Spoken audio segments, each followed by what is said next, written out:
rồi bạn nhóm mình mà chặt buôn nè mình nhóm mình dạng amara thu được thì đặc biệt bên mình đi chia nó thật rồi thành than bạn nhóm mình cùng muối đại muối dạy pi definition thì pi dạy pi how does it work and what it function thì quay example thì cuốn advantage thì practice disadvantage năng đi cùng muối conclusion thì muối definition bỏ e-commerce ta vậy tới chữ e-commerceឬក៏ electronic commerce សំដៅទៅលើការទិញលក់ឬក៏ការលក់ទំនិញឬក៏សេវាកម្មនៅលើអ៊ីនធឺណិតទី2តើអ្វីទៅជា digital market សំដៅទៅលើការប្រម៉ូទនិងការលក់ផលិតផលឬក៏ទិញសេវាកម្មផ្សេងៗនៅលើអ៊ីនធឺណិតដែលវាត្រូវការអ៊ីនធឺណិតជាមួយនឹងឧបករណ៍អេឡិចត្រូនិកដូចជាទូរស័ព្ទឬក៏ laptop អីចឹងទៅទី3តើអ្វីទៅជា digital good ក៏វាមិនខុសគ្នាអីពី e-commerce ឬក៏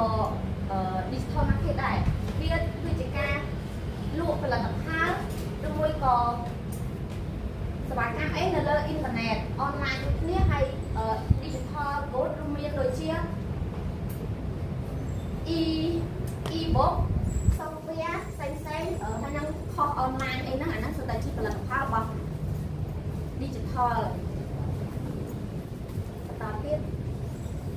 how does it work e-commerce វាធ្វើការទី1ដូចជាដើម្បីយើងចង់មើលការធ្វើការរបស់ e-commerce ត្បូងយើងចង់បានអីបានមួយត្បូងយើងត្រូវចូលទៅកាន់ website របស់គេយើងវាយឈ្មោះ website គេទៅហើយយើងចូលទៅមើលអីបានដែលយើងពេញចិត្តហើយយើងធ្វើការទិញហើយគេត្រូវការឲ្យយើងហ្នឹងបញ្ចូលព័ត៌មានតបខ្លួនឬក៏បង្កើត account ម្នាក់នេះតបខ្លួនទៅអស់បានយើងចូលទៅទិញអីបានហ្នឹងបានហើយយើងបង់លុយចឹងទៅអីបានហ្នឹងគេដាក់មកឲ្យយើងតាមការដឹកជញ្ជូនផ្សេងទៅហើយសាច់ប្រាក់ដែលយើងបានផ្ទេរឲ្យគេហ្នឹងក៏ចូលទៅកាន់គណនីរបស់ម្ចាស់ផលិតផលហ្នឹងរបស់ business របស់គេតើទៀតទៅមកfunction របស់វា function របស់ e-commerce digital market និង digital good មាន8ទី1 global reach នេះសំដៅលើវាមាននៅគ្រប់ទីកន្លែងគ្រប់ទីតាំងកន្លែងណាក៏យើងអាចឈើហើយកន្លែងណាដែលយើងឈើយើងអាចទិញទៅយើងអាចទិញឬក៏ប្រើប្រាស់សេវាកម្មរបស់ e-commerce ឬក៏ digital market បានទាំងអស់សំខាន់ឲ្យតែយើងមានឧបករណ៍អេឡិចត្រូនិកហើយនិងអ៊ីនធឺណិតបន្ទាប់មក accessibility មានន័យថាវាធ្វើការ24ម៉ោងក្នុងរយៈពេលមួយសប្តាហ៍ទៅធ្វើការគ្រប់ពេលយើងចង់ប្រមាណពេលណាក៏បានចង់ទិញពេលណាក៏បានដែរថាតែយើងមានលុយបន្តមកទៀតuniversal standard រាល់អ្នកប្រើប្រាស់ទាំងអស់គឺឈរនៅលើអ៊ីនធឺណិតជារួមយើងប្រើអ៊ីនធឺណិតជារួម standard របស់អ៊ីនធឺណិតហើយទៅមក global reach អាហ្នឹងសំដៅទៅលើការឆាតការវាយទៅកាន់អ្នកលក់ហ្នឹងគឺវាមានភាពទូលំទូលាយមិនថាយើងចង់ប្រើតាមបែប messenger ឬក៏ប្រើតាមវាមាន chat bot នៅលើ website គេទៀតអញ្ចឹងគេអាចឆាតបានតមកទៀត interactivity អាហ្នឹងវាមានភាពទំនាក់ទំនងគ្នារវាងអ្នកទិញនិង electronic ហើយនិងអ្នកលក់វាមានវ័យនឹងតាក់ទងគ្នាដើម្បីឲ្យអា e-commerce ហ្នឹងវាអាចធ្វើការទៅបានតមកទៀត information visibility អាហ្នឹងវាថាមិនគេអាច count ដំស៊ីតេរបស់វាបានទេដោយសារតែវាច្រើនហើយវាជាសកលហ្មងអញ្ចឹងយើងពេលខ្លះយើងអាចរាប់បានពេលហ្នឹងយើងរាប់អ្នកផ្សេងគេទិញទៀតអញ្ចឹងវា count អត់បានតមកទៀត personalize អាហ្នឹងវាមានលក្ខណៈ personal រវាងអ្នកទិញនិងអ្នកលក់មកវាអត់មានអ្នកផ្សេងមកដឹងថាយើងទិញអីព្រោះរបស់យើង account យើងអត់មានអ្នកគេចូលមកបានទេតមកទៀត social technology អាហ្នឹងយើងប្រើឧបករណ៍តាមយើងប្រើការ business របស់យើងហ្នឹងអាចធ្វើតាមបែប social បានវាដូចនៅលើ internet នៅលើ Facebook នៅលើអីហ្នឹងយើងអាចផ្សាយពាណិជ្ជកម្មរបស់យើងទៅធ្វើឲ្យអ្នកផ្សេងហ្នឹងអតិថិជនរបស់យើងហ្នឹងគេមើលឃើញគេចាប់អារម្មណ៍គេអាចទិញរបស់យើងបានតាមរយៈប្រព័ន្ធ social media ផ្សេងៗនៅតាម TikTok តាម YouTube តាមអី cho lại nhóm về tập năng test xong bậc cô tôi đi bật tốt đâu mình luôn không có nhiều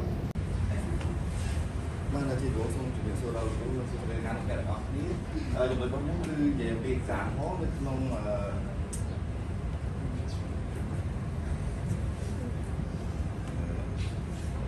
giảm khó rồi bỏ bây giờ mới nên nông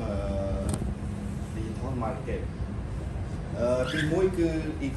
e-commerce bây giờ về số start đôi online shopping này nên đây tha process này cả lụa cháy trên chỗ của nơi online đi phong tao nẹt lụa nâng nẹt tính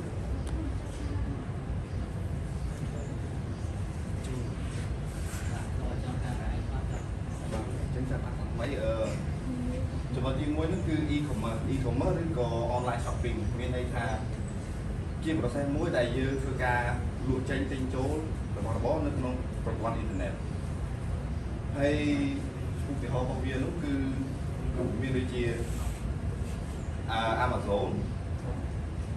Amazon ai ca thì nhà ở dương thôi ca đủ trên tình chỗ rồi mình chẳng phải nói các nhà có như xóa luộc nhưng ai đi luộc gọi của bạn này hơi mau na của bạn này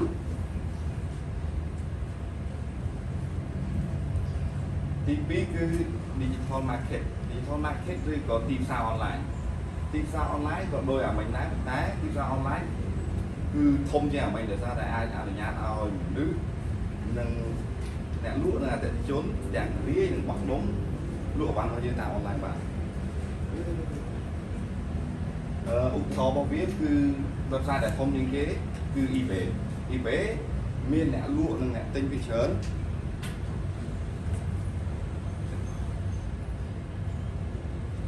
mà trong gói cứ digital code miền này tha để bán online để không biết lưu truyền hay như mà lại phá bàn đôi chia median online chủ miền hướng ủng hộ biết từ Spotify này miền nào vừa chờ những cái nào như anh tin chủ miền vào trong bài tin CD bạn tôi nó bị trong tim mũi không mong gì thì tuần ba là có đi cùng mọi tuần ba hơn đi cùng hết anh là nhà thôi nhá chừng luôn lúc product online tự cho tôi tem hợp lốt với ad trên đó chi trên cả đi lại hiện tại mỗi tiết lô hoặc còn với ad lúc thao tiếng tin tăng tiện tay pha với thời ca chưa được cộng một lần trời một cái dân ăn luôn thay buôn màu như ăn bán hỏi tự chút tinh về nào bán nên đi lại nào bán một cái increase convenience thì cứ mất ai tự chút luôn tinh bị tiếc khi cái tầm lấy nó đây rót lấy nó cô xong cô sẽ bắt được bao digital market mới robot đi để anh nhát rồi luôn tăng nên tăng đồng bón hay như anh đó luôn nó tăng bón na để chạy lại năng mình flexibility như anh đã toàn tăng trend đời pra platform năng mới đôi chỉ TikTok, Facebook, Instagram một cái hai cái câu điện như anh nói có nước năng channel năng mới đôi cứ hỏi tên cho những chắc là lắm cái sự được bò đi sao anh nhớ rồi nhưng red hỏi tên cho những red mưa tàn trên cao giá bạc tên cho cái con tập bắt bạc đi sao rồi tình huống instant delivery do tất cả delay flight đất tại chỗ ăn tôi đặt thêm liền một low overhead cost do thời ca flight đất đấy hoặc thời ca chọn về nhà vậy nó có cái scalability nhưng ăn như tôi nó cao lộ nhưng ăn như tôi nó cao lộ một đặt na đại mấy tầm nọ một cái convenience nhưng ăn ở tiệm chốn cho mơ product na liếm hoặc thời ca về na là bao rồi co-friendly យើងនឹងបាត់ត្រូវការជះជាវេបចុះ technically update វាអាចឲ្យបង្កើនការ update មួយយើងដូចជា admin វិញខ្ញុំការ update វាងាយស្រួលអត់ងាយញ៉ៃមួយទៀត automation យើងអាចឲ្យលក់ delivery និងអតិថិជនអាចបើយើងទិញទៅយើងចូលនៅក្នុង user account របស់គេទទួលមានប៉ុណ្ណឹង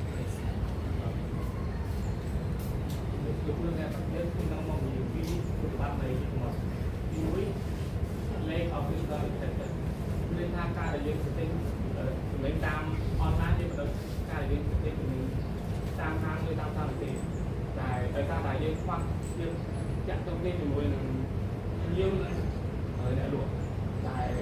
អាចធ្វើឲ្យអតិថិជនមានការពេញចិត្តនឹងដល់យ៉ាងដែលពួកគេនឹងមិនពេញអារម្មណ៍ពីយើងពីlogistic and delivery issue ការពន្យាពេលនៃការដឹកជញ្ជូនការធ្វើជំនាញដែលបានហើយនឹង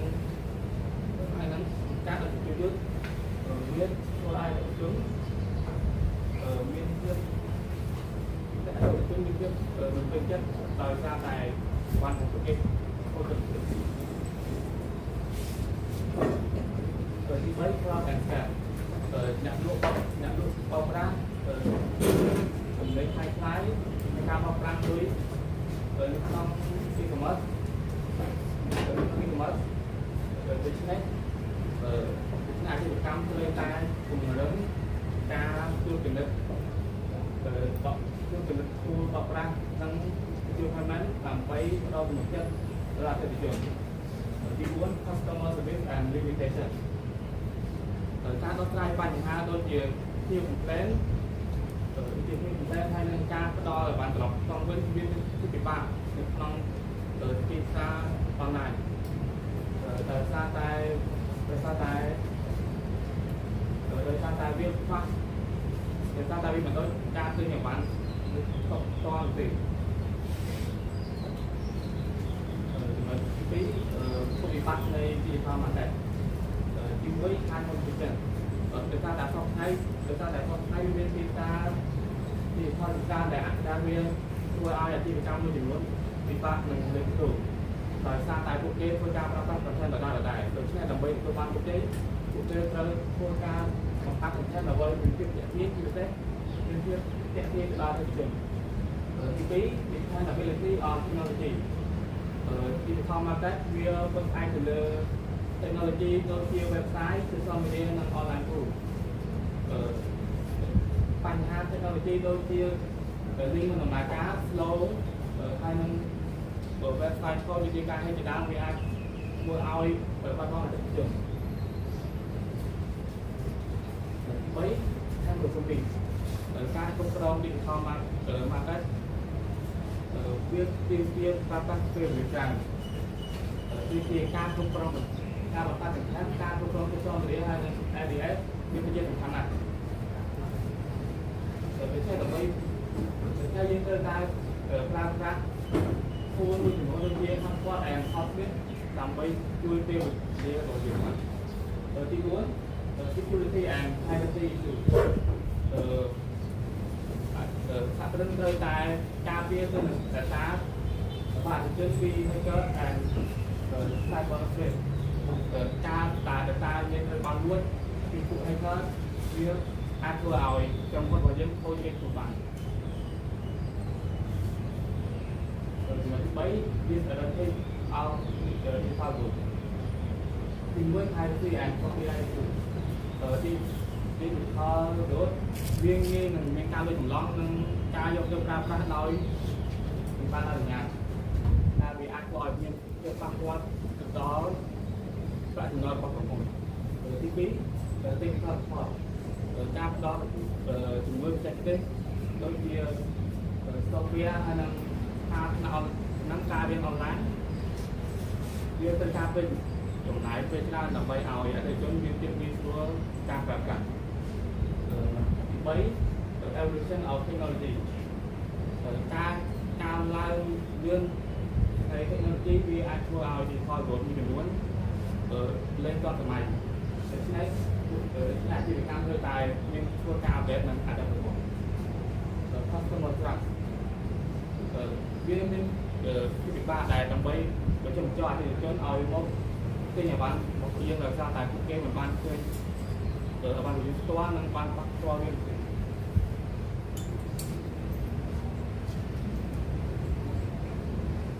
សរុបអីមកពីធម្មតាដែលទីផលរត់វាបានធ្វើការផ្លាស់ប្ដូរយ៉ាងធំធេងដល់ដំណើរការអាជីវកម្មនឹងអ្នកពេញដើម្បីជាglobally ហើយនឹង stability and effectiveness ដែលនៃ digital platform វាអាចធ្វើឲ្យអាជីវកម្មមួយចំនួនមានភាពទាក់ទាញខាងពីមុនទោះបីជាយ៉ាងណាក៏ដោយក៏នៅមានបញ្ហាប្រឈមដូចជា high competition និង IC ហើយនឹង rapid នឹងការជឿនលឿននៃទីលឿនវាអាចវាតម្រូវឲ្យអាជីវកម្មធ្វើការផ្លាស់ប្ដូរនៃទីផ្សារថ្មីដូចជាធ្វើការបង្កើត slum branding ហើយនឹង digital line មួយឆ្នាំទោះបីជាយ៉ាងណាក៏ដោយdigital economy នៅតែបន្តការរីកចម្រើនដែលបានផ្ដល់ឱកាសដ៏ធំធេងទៅដល់អាជីវកម្មមួយចំនួនដែលត្រៀមនឹងបង្កើតនិងមានកម្រិតថែមទៅទៀត